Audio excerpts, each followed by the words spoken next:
You're listening to Tonebenders, the Sound Designers Podcast. Let's do this.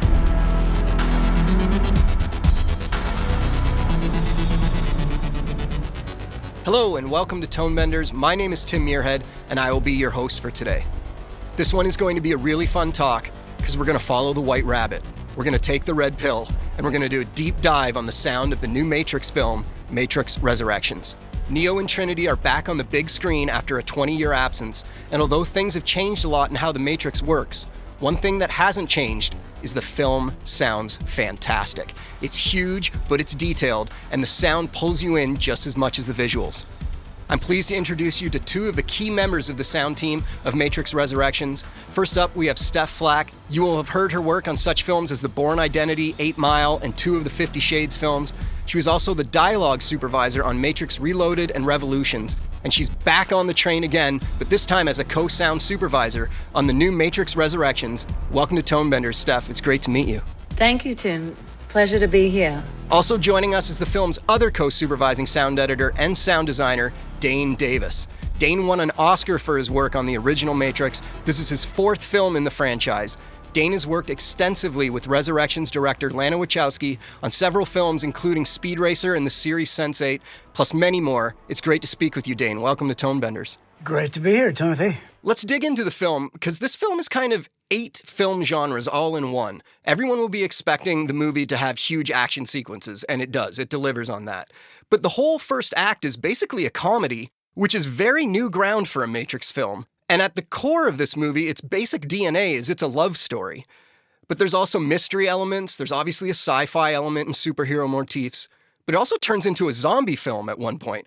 How did you guys attack this kind of changes in motifs throughout the film? Steph, did that affect your dialogue editing at all, or? Well, the tone of the scenes did change with the different genres, and also the size of the scene, whether there was background crowd or whether it was an intimate scene or with the bots and things like that. So it did kind of reflect the tone, and the feel did reflect the changes and the nuances in the film types. A big part of it is the background sounds are going to be played, but also as the composers, because they come on long before we do, and they're building, the way Lana likes to do it is they're building the track even before they start shooting. So that gives us some indication of the density of the score, but a lot of it's just really about the textures and the density. So I think the dialogue has to be constructed with that in mind, right? And the kind of comedy, this isn't like slapstick comedy either. It's super subtle, right? The funniest scenes in the analyst's office are deadly quiet. So that performance, everything about the breaths and all that is very, very exposed. I think that makes it particularly tricky. As opposed to the zombie genre part of the movie, which is everything at 11, extremely wide spectrum, dense action, and you still have to get the essence of those characters, the realness, the live quality of those characters. So it's a big span. The original trilogy melted everyone's senses with the concept of bullet time. No one, before they walked into the theater for the first Matrix, had ever seen anything like it, really. It used the idea of slowing down, but the sounds that we heard weren't like pitch shifted down. We were used to hearing like when things got slowed down, but there was full frequency sound going on, which was something that I'd never really heard before. But the big help of designing those, I'm sure, for you, Dane, was that they were super short and there was no dialogue. But in this new film, bullet time hits an evolution. And there's like a scene that's like 5 minutes long of bullet time. To get into the technical, I'm sure it was shot at 1 million different frame rates. So I don't know how sync sound would have worked for the dialogue. How did you even conceptualize what you were going to do when you saw that scene for the first time or maybe read it in the script? Because it would have been a daunting task, I imagine. It's a great scene, and obviously you picked up on a lot of the elements and the challenges with that scene. We were just actually talking about this, and it was shot at a multitude of different camera speeds. And as you say, the difference between this and the earlier bullet times is this has dialogue woven through it. So it's a much more intricate and delicate dance between the dialogue and the effects. and the music to be able to have all that information coming through. And it's a very subtle scene. It's not a bombastic scene. It's not a bombastic action scene. So it's very subtle, and we have to allow the room, the oral space, for the viewer to kind of be led through the scene without them feeling that they're being led, that there's not the background sounds clashing with the dialogue. So it was an intricate dance for Dane and I, and I would cut it and give him many different bounces of it during the evolution of the scene for him to kind of place the background sounds, which of course the arcing and all that, there was great experimentation with that between, Lana's vision and Dane working it. But it was a challenging scene. Some of the angles had the production sound of the arcing on them, which, rendered them totally useless. We cleaned them up as much as possible. There was cheated dialogue, even just on the normal 24 FPS takes, because Lana doesn't always, it's not a given that she will use the sync sound. She scours all the material that she has, and she will choose the best visual and the best sound take. And they're not always married. So she's very thorough and very precise, and it's extremely important to her about the intent and the emotion of the delivery each time. So everything is chosen perfectly. So you can't very easily always just go to an alternate take or just say, I'm going to loop this, because there's so many nuances in that original performance. And what ends up happening is that I have to scrape away the egregious elements of a original performance, and then I kind of structurally engineer and supplement that original performance with alternate takes, little pieces. It could just be a consonant or a vowel or ADR. But, it's never really throwing the baby out with the bathwater and just putting a whole new performance in. That's not going to cut it for her, and it doesn't cut it for me. I mean, none of us really like ADR, and we just use it as a tool to harvest from. It's just an arsenal of abstract vocals to pull from, to reconstruct and support her original vision of the performance. And you can't trick Lana. She has a kind of total recall of performances. Yeah, she's got amazing ears. And memory. Yeah. It's like she'll pick out, no, isn't that take 5? That half of a syllable that's thrown in there? Yeah. Look at, oh yeah, that is take 5. No, Yeah. Just whatever. She described what we can't use. But I think you did hit it on the head, the challenge. Bullet Time was the very first sound design that I did, because they did the visual effects people, John Gaeta and his team, did a 7-second proof of concept in 1996. I was just talking with John at the ramp party about this, and 7 seconds, very expensive 7 seconds, and they didn't want to show it to the studio without sound, so I had like 2 days to come up with the sound. But one of the key principles is that it's real time. Right? It's subjective real time. When we go into bullet time, nothing's slowing down. It's just that Neo's real time, right, his perception real time is relative to, what would be our real time. And so it seems very slow, but there's nothing slow about bullet time. So that was the trick, to not ever make things sound pitched down. They're all expanded, but I had to find key sounds that had that feeling of real time, sound turbulence and all that. So, but like you said, there's no dialogue through those scenes, and the music, and it was not difficult to make it all work with the music.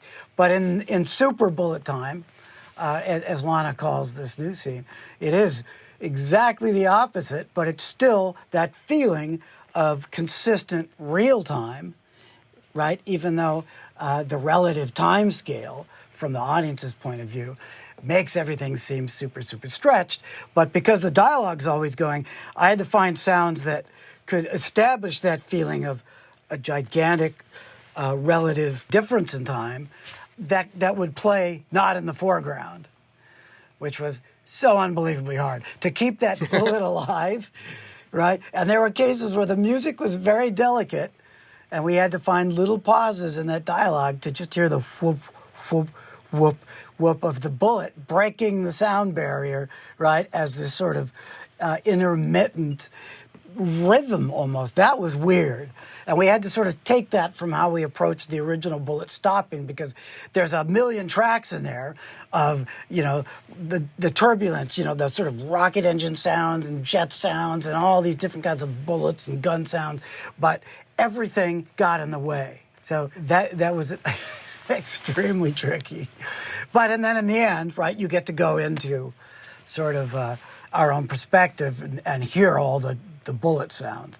So we got to pay it off at least. And my favorite moment is that tink of the analyst's fingers grabbing the bullet an eighth of an inch from Tiffany's temple. Anyway, it was a fun sequence, but we had spoken with Lana early on, and she said this was the most difficult scene in the movie for her to shoot and to cut and to make seamless. And she said that by way of warning us how difficult it would be. And as Steph mentioned, in the background, it's not just a continuous sound. Oh my God, there's all these different sparks flaring at different frame rates. So we had to sort of find a place to ramp even that stuff, up and down, to not be distracting, but still not contradict what we saw. And kind of to punctuate as well. But in a very muted, subliminal, watercolor way. Absolutely. And unlike Bullet Time, which, like you said, wowed everyone, right? It knocked everyone's socks off when they saw it. This is so subtle. It's equally amazing an achievement. Exactly. Right, in visual effects storytelling. But for most people, it's going to go right by them because it seems so natural, doesn't it? It's very interesting the way that those things work. The hardest things are sometimes the things people don't even notice. Exactly. It's such a beautiful scene. She shot it on a real location in a warehouse, and it's all shot with natural light. And again, the same challenge was with the dialogue, with all the different frame rates, not slowing it down because it's just going to sound silly. And so getting the sync, cheating all these bits to kind of make it sound natural but look believable, So that's always trying to find that happy medium where the audience just, is in there and doesn't get arrested in any way. Especially with Neo's reactions and grunts. I mean, your audience completely gets how tricky that is. You slow a human voice down, it's instantly a monster, right? And so Steph and I spent a lot of time in her cutting room trying to find bits and pieces of Neo that could ramp up and ramp down, that were breathy, that didn't sound like a beast, a creature vocal. That was a huge pain, but in the end, you had to have it, right? You had to have some of Neo's sound to stay subjective, because the whole scene is his point of view, and yet he's so silent, right? He's like 1/900th of real time or something. The frame rates are unthinkably fast, right? Well, no one can accuse me of not doing my research for this talk with you, because someone who's been on this podcast before and is a friend of the podcast is Lars Gunsel, who was one of the mixers for this. So I reached out to Lars and I asked him to give me his perspective of the film and maybe give me some insights on something I could ask you. And what he wanted me to tell you was that for Steph, it must have been a huge challenge to try and work around the soft performances and weave in and out of bits and pieces of ADR in the dialogue. For Lana, who is obsessed with production sound and original performance, it's way more difficult. She's super sensitive to any kind of changes. So it was an amazing amount of work to weave everything together, from ADR, location, crowd recordings, and all of that work was perfect, because if it didn't work, some of the subtle stuff in the ambiances and the effects tracks wouldn't be able to cut through. So the clean dialogue track was a precondition to the effects having a chance to cut through without stepping on anyone's toes. Absolutely. Were you feeling that while you were working on it? Because obviously your re-recording mixers noticed the great job you did. Well, that's lovely that he was able to articulate that. And I mean, I've worked with Lana a lot, and I know what to expect, and also it's something that I would offer any director. And sound is that you clean up the dialogue as much as possible without eating into it and eroding it, and making it too artificial or anything like that, because it's a finite sonic landscape that you have in a way. So I just want to present the dialogue and not take up any other space so that the music and the effects can sing. And, there's nothing worse than having a really noisy background that can just play havoc with how you mix a scene. Neo and Trinity are always talk quite intimately in their intimate scenes. It's a very low signal to noise. And sometimes it's like basement. It's subterranean, their vocals on the noise floor, right? So you have to kind of do a very delicate excavation to get their vocals up and still preserve that beautiful integrity of their delicate performances, because, they're breathy. They're so breathy. And so you just go through and you just put, when I shoot ADR, at the end of every ADR session, I have this whole list of words that I have all the actors say. And I've made this list and it keeps growing, and it's just different, it's words, but it allows me different combinations of vowels, diphthongs and consonants and little phrases, and I have them say them at various levels, various projections, so I can always pull from that too.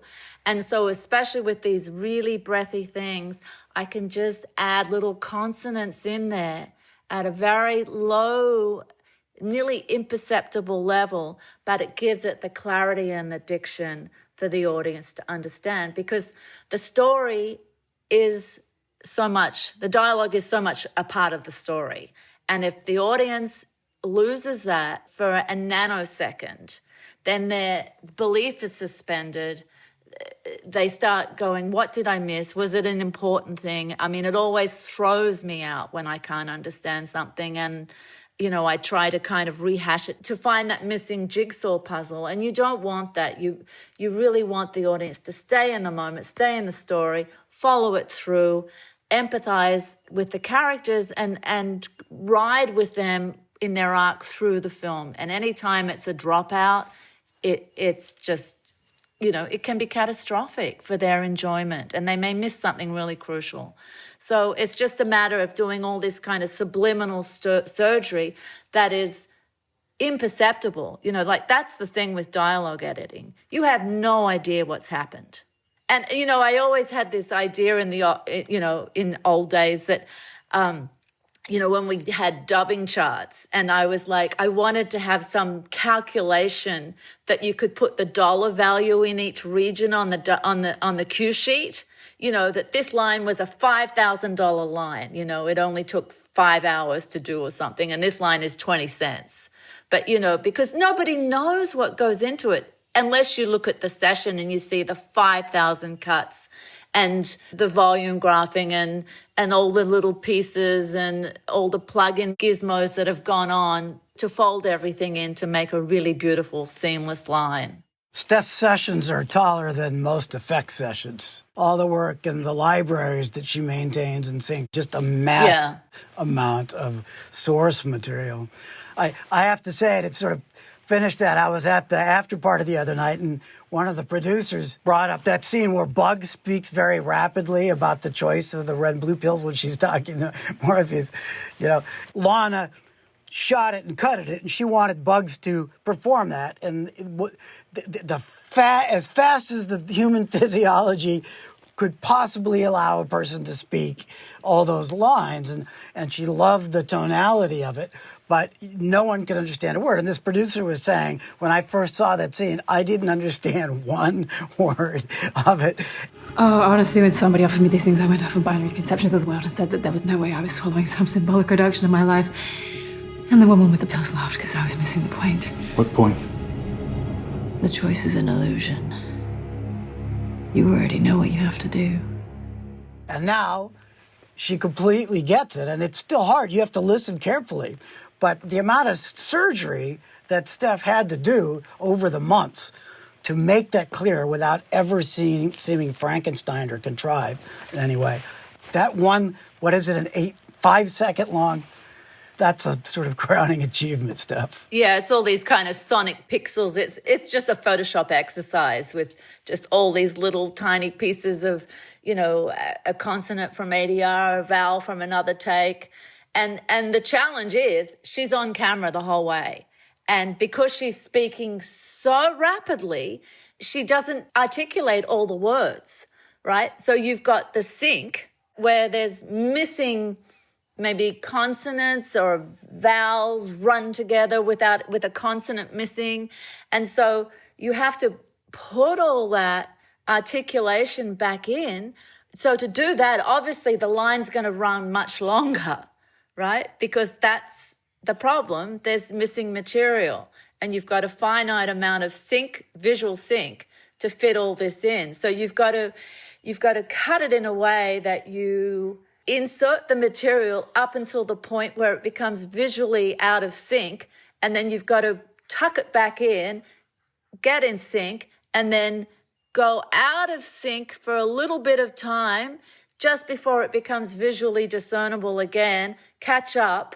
So it's just these little kind of sync hooks that you have to play with, beats every now and again, so you hit these things that are visually that you can't get away with not hitting that visual mark. Because it's editing. I mean, the thing with editing is you keep editing. Editing isn't, let me just fix this, because you get ear fatigue, right? And so you do it to a certain point, pat yourself on the back, think you fixed it, and then you come back the next day and it's like, holy shit, what did I think I did here? And then you do the next pass. So it's just pass after pass after pass as you kind of, mold it into the shape where you're satisfied. And as a viewer, it'll be sold to them. Yeah, it was at least a 25 to 30 cent line, right? I'd put a couple of zeros on that line. Yeah, that's a $10,000 bit, I think.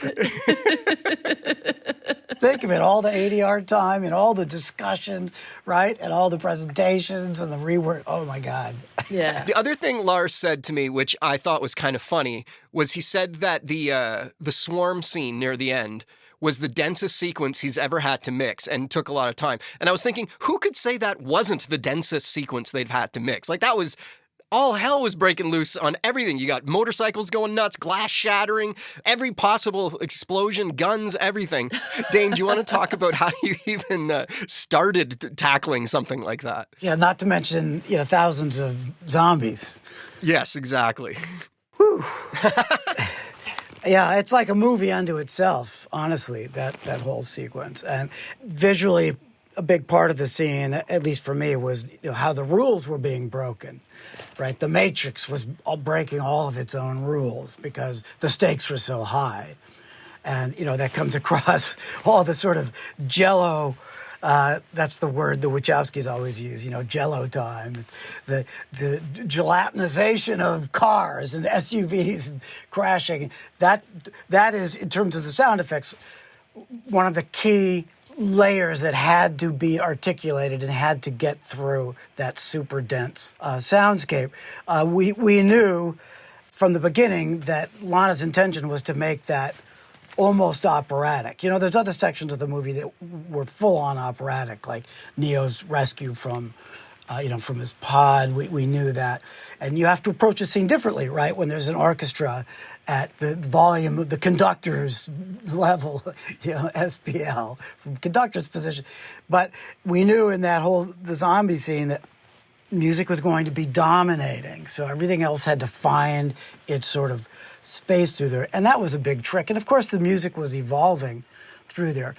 Glass is easy, right? Because glass cuts through anything. Glass breaks. But we had to figure out how to minimize the amount of glass shattering, right? And some of it is Dopplering, and that all helps. So we knew on the top end we had that. But the whole middle, as he starts to discover his electromental, capabilities, that sound had to pay off about 15 times in that scene, right? He pushes all of the bots away. So on the bottom end, we needed to make room for that to read, even though it's not all low end. because I know from the earlier scenes with the electromental, neo power that the score would be very full range. So there are mid-range things in there, and there's a whole glass component, which I insisted on maintaining, like the original glass sound of Neo touching the mirror. And, because for me, that is that membrane between real, where his body is, either in the ship or in the pod, and the virtual world. And I just thought it'd be cool to keep that. And Lana wanted more of a concussive aspect to it, which eventually figured out in the big battle in the factory. So by the time we got to the zombie scene, I had this thunder component, this phasing thunder, and that was the key mid-range sound. But we just built the scene, and the vehicles were all cut in a very realistic way first, and then a very stylized, exaggerated way. But then we could see, especially with the motorcycle, that Lana was not interested in hearing the sounds of the vehicle engines, right? I mean, there were some key spots, like when the one guy turns into a bot and accelerates into the car. We had to understand that he was intentionally ramping into a car. He didn't let his foot off the accelerator. He's a bot, right? The Matrix was saying, kill them, keep that accelerator to the floor. And so there are storytelling beats where we needed to hear the vehicles. But other than that, that wasn't a key component. Not even the motorcycle. We had to compromise on the motorcycle because obviously that's a thick sound and that competes with the strings. And it's a constant sound as well. Exactly, it's constant. So we knew all we could get was the revs. But the music people, as Johnny and Tom were evolving the music, it took a long time to take shape. And in the end, we had Tom Tickfer, one of the composers. He was on the mixing stage with us, and he's also a great, very, very experienced director. And in a way, he was an advocate. He was pushing to make some space for some of the sound effects beats to get through. And for a composer to do that... That's a pretty rare thing. You never hear the composer doing that. It's his filmmaker side. Right, that's his filmmaker side coming out, exactly. Sometimes he would go, oh my God, that sound design. Wait, that sound design is so beautiful. And he was always in the front under the screen with Lana and James. He would walk around to behind the console, give me a big hug, and then he would go back to his position. And it's like, what sound designer, right, ever dreams about having, those moments with a composer? But Tom really did appreciate it. On the other hand, he writes really thick orchestral music. Really well. It's very emotive, beautiful music. So, he always knew that he had kind of, he was in the soloist seat, essentially, as an orchestra. And I was just the percussion section, maybe, which is how Lana describes sound effects anyway, as the drummer in the band.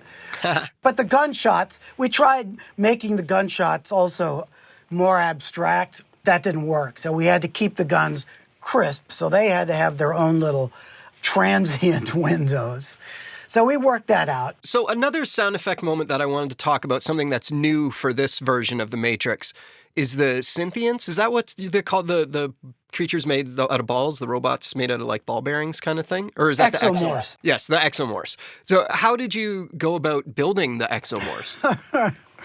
Well, that was another giant challenge because, all I had was drawings basically in the beginning, which the VFX department was graciously sending over to me or posting stuff for me so I could at least get a feeling for the texture. But very much like Super Bullet Time, as opposed to Bullet Time, people are talking through all the exomorphic moments, even when we're in, the plan scene where Sati is describing what's going to happen in the future, right? And we're back in the, where the pods are, the anomalium. There's moments where the exomorph is full screen and she starts talking again. Sati is talking on top of it.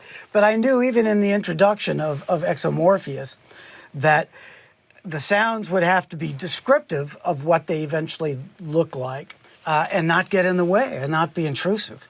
And I constructed quite a few layers on the way to that. And, there's a whole lot of electromagnetic.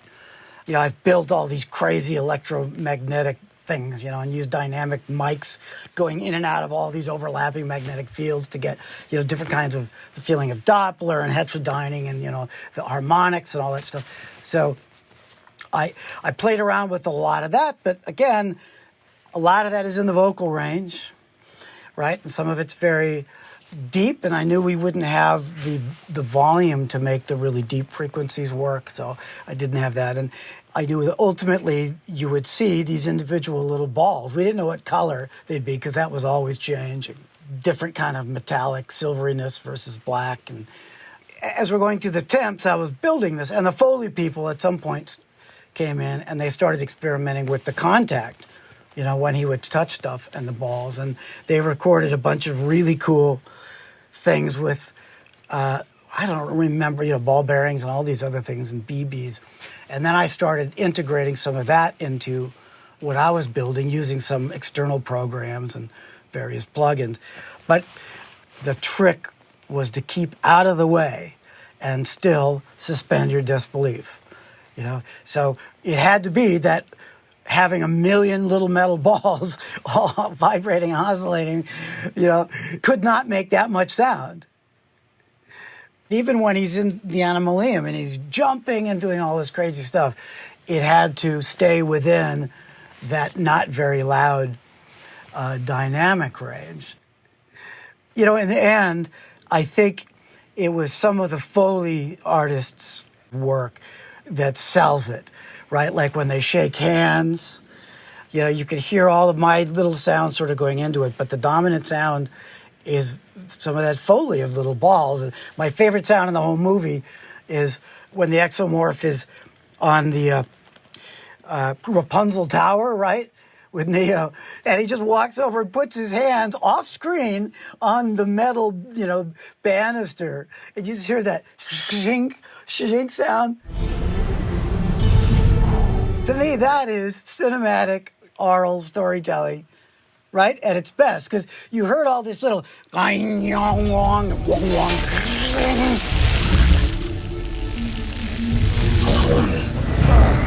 Morpheus. Oh. As he gets up, and that all came out really cool, right? As he forms out of that pile and puddle of ball bearings. But when he puts his hands, it all just seems completely real to me.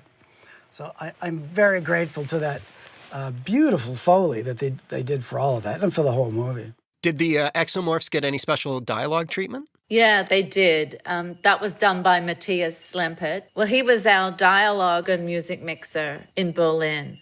Dane can probably explain a little clearer. Well, like everything else, right? When you're doing voice processing, clarity is the fence that you can't go through. I've done a lot of creature vocals, and I think I did all the voice processing in the movie except that, because I knew I just couldn't take the time doing it beforehand. It would always be decisions that would be made on the dubbing stage with music in place, with the effects in place.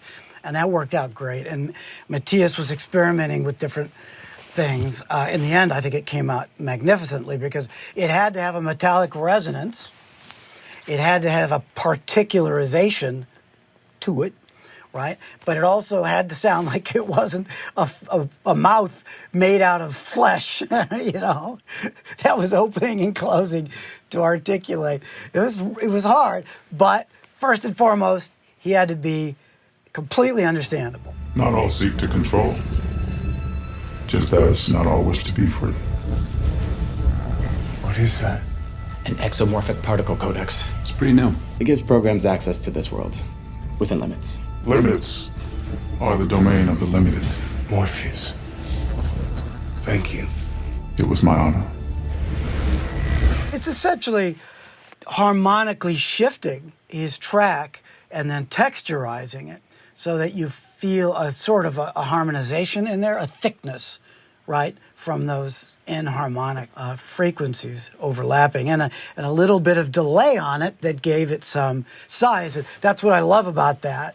Yeah, especially with the other Exomorph Quillian, you feel the volume that is described or outlined by all those little balls. You feel it when Quillian speaks, and it's very metallic. I think that's a amazing achievement and is perfectly clear.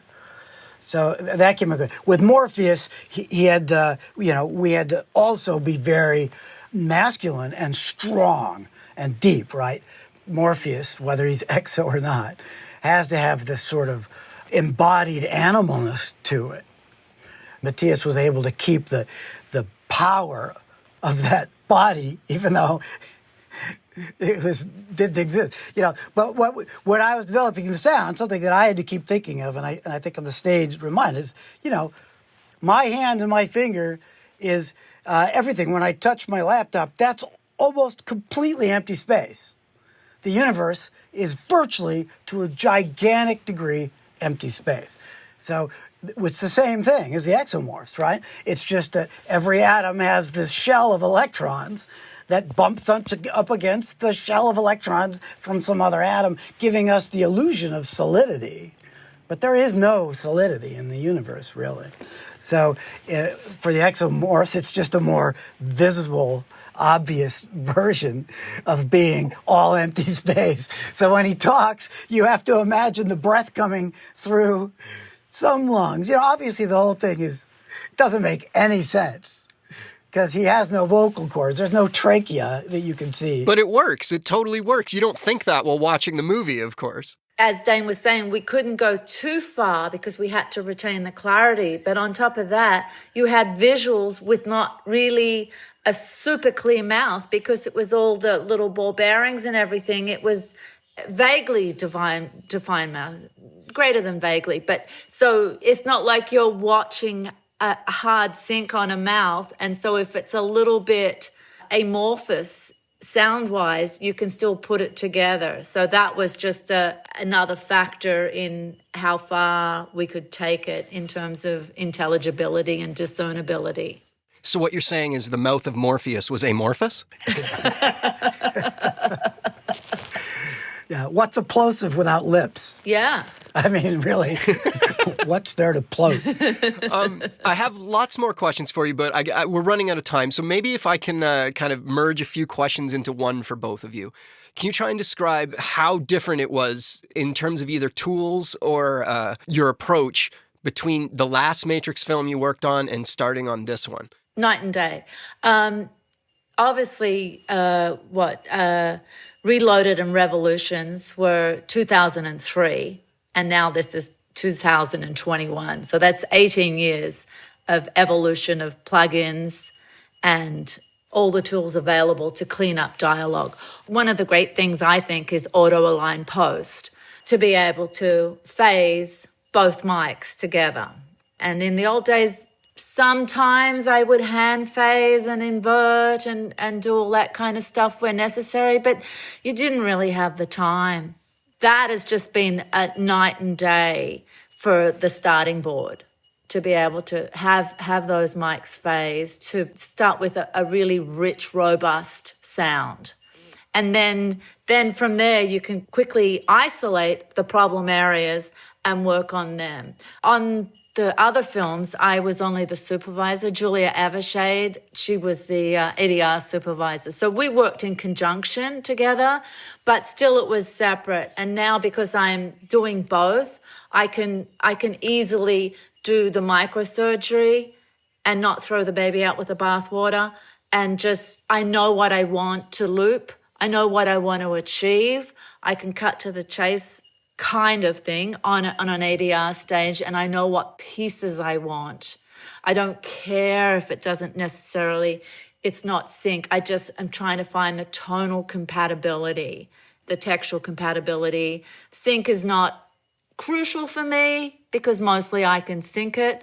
They're the greatest tools. The other one is being able to clean up backgrounds and to do all the microsurgery that you can do with RX. I mean, I love going into the spectrogram, and I have it set on 5 million colors. I love visuals, and so I just love the colors. I don't want the blue and the orange. I just want everything so I can see the temperature of everything, and I can just go in, and you can get lost in there. It's a rabbit hole. And so in terms of that, you can make it so much better than you could before. You can present it to the stage where they have more time to do their job instead of cleaning it up like in the olden days.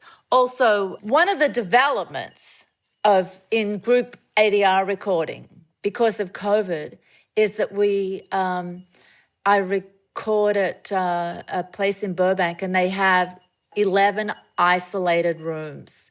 And so I can have all these actors in these rooms and I can even have actors at home. So I can record everybody on a combine track, which is fine, but I don't necessarily use the combine track. And then I have everybody isolated. So if somebody is too proud, too loud, too annoying, they can either be cut out or volume graphed. Nothing is married, so there's so much freedom. It means a hell of a lot more work in terms of cutting, but you have so much material. And so for the fight scenes, I can have everybody just doing a fight scene and, here, you'd be this character and just make noises all through the scene. I don't care about sync. Sure, be motivated by the sync, but use that as a springboard to try different things. Different types of, whether it's an offensive or a defensive thing, whether it's a long yell. And so I just end up with all this fabulous material, which then takes a million years to cut.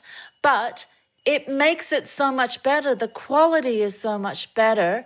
The mix will be so much better because it can be so precise and so detailed and so beautiful. It may take a little longer to mix as well, but there's a greater freedom in the mixing because like in the Simulate cafe scenes, we have so much beautiful control over the people in the room, in the cafe, which starts out quite busy, but we can bring it down in a very subliminal way that's not just a big fader move or it's not the whole group coming down, so things can have natural entries and natural exits and we can pare things down in such a way that it's subliminal because it's so natural.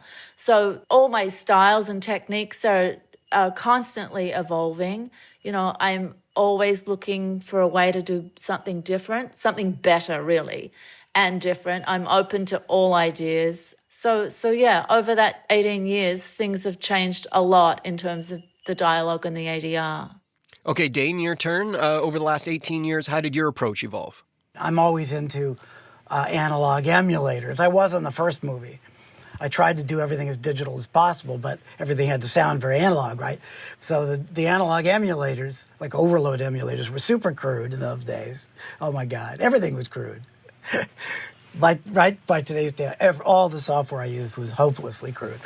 But now, it's an amazing array of very natural sounding tools. So I went back to the original recordings that were never used for the whooshes, and some that were used and completely remastered them. And for the hits, I used all of these amazing new tools that we have today.